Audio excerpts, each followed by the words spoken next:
On December 18, 2008, shortly after Barack Obama's victory in presidential elections, the monthly meeting of the coalition called Campaign for New American Policy on Iran, CNAPI, was held in Washington, and coalition members discussed their lobby efforts for a friendlier policy toward Iran.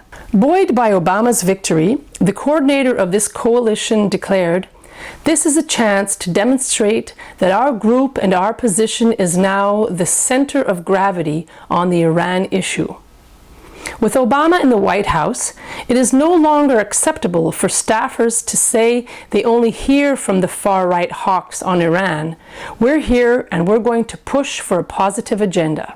This coalition was comprising nearly 40 organizations, including leftists and religious groups, Open Society, Center for Arms Control and Non-Proliferation, and USA Engage, the lobby arm of large U.S. corporations.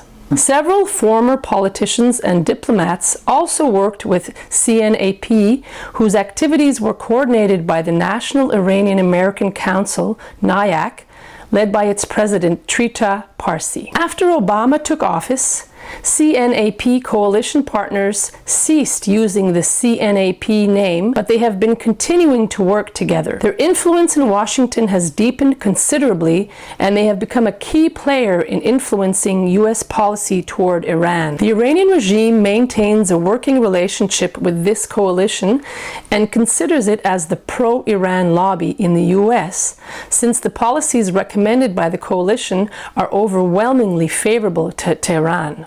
These include the easing of economic sanctions without asking too much in return, a greater degree of flexibility in the ongoing nuclear negotiations, accepting a nuclear-capable Iran, the recognition of Iran as a regional power, accepting the Iranian regime's legitimacy and a strategic reconciliation and cooperation with Iranian regime on the part of the US, akin to the rapprochement towards China in the 1970s.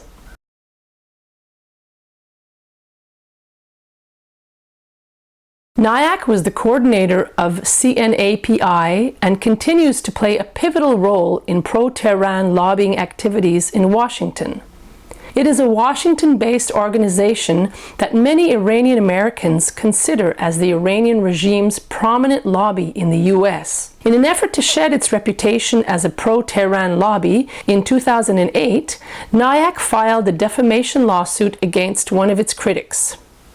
4 years later, the courts dismissed the lawsuit and reprimanded NIAC and Trita Parsi for systematic discovery abuses, including false declarations to the court. The lawsuit obliged NIAC to release some of its documents that turned out to be devastating for the organization. The Washington Times and several other prominent sources later published some of these documents. These documents illustrated that Trita Parsi closely coordinated his activities with the Iranian ambassador to the UN in order to influence US policy toward Iran. They also revealed that the Tehran-based individuals with ties to the Iranian regime helped Trita Parsi to plan and arrange for the creation of NIAC. After the formation of NIAC, Parsi continued to coordinate NIAC's lobbying efforts with these individuals in Iran.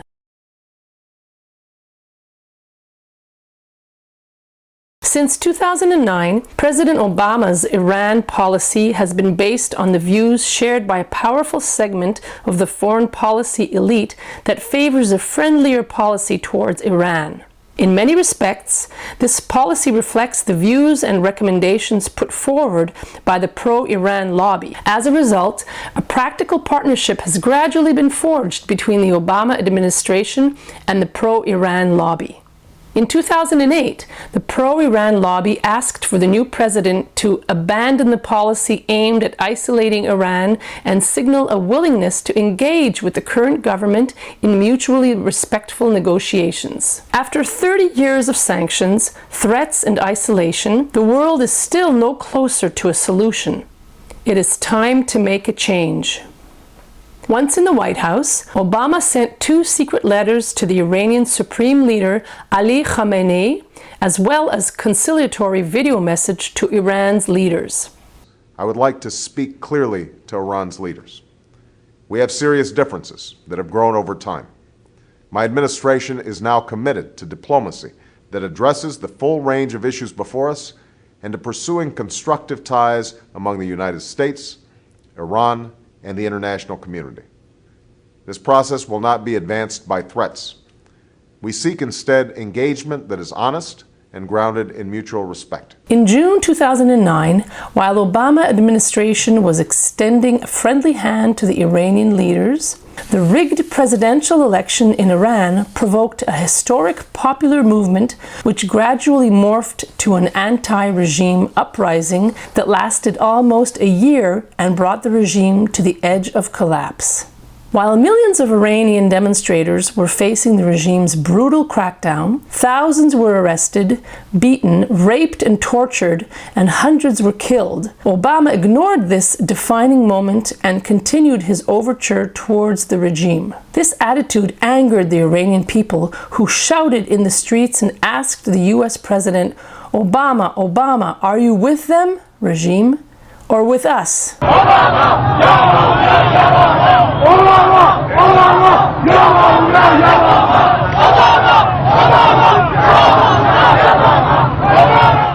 A former administration official explained the main reason for Obama's attitude and declared, "The core of it was we were still trying to engage the Iranian government and we did not want to do anything that made us side with the protesters." At the same time, NIAC launched a media campaign to support Obama's position. For example, NIAC's policy director published an article titled "On Iran, the Power of Obama's Silence," and defended White House position. For now, the Obama administration is just taking a step back and assessing the situation, and rightly so. But the Obama administration is also making it perfectly clear that regardless of the outcome of the next few days, they are committed to engage in direct diplomacy with the Iranian government. At this point, that's the best we, as Americans, can do. Since the start of his presidency, Obama has opposed congressional initiatives to impose new sanctions on Iran, has tried to soften or delay the sanction bills, and even after they were passed, he signed them with clear hesitation. In fact, the Obama administration believes that sanctions are futile. Look, you just said decades of resolutions that they abandon enrichment. What'd they get you? But meanwhile, their program continues to grow. Meanwhile, Israel is more at risk.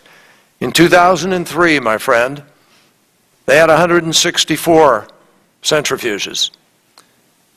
Now they have 19,000.